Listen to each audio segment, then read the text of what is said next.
nail cycling for healthy nails. Nail cycling is a process by which you take a break every 8 to 10 weeks from any gel, dip or acrylic manicure to give time for your nails to repair and breathe. Let's have some myths and facts. A myth is that nail cycling is not necessary. The fact is nail cycling is essential because your nails need a break from acrylic or any gel or dip manicures to repair and restore and to prevent any permanent damage. A myth is that gel manicures are harmless.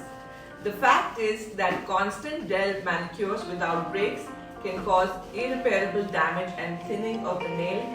Therefore, it's essential to do nail cycling and take periodic gaps. Another myth is that UV dryers are absolutely safe.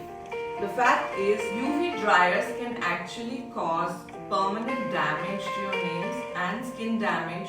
UV dryers also give a high risk to skin cancers. Therefore, taking a nail cycling routine will give you less exposure and make it safer for you. Thank you.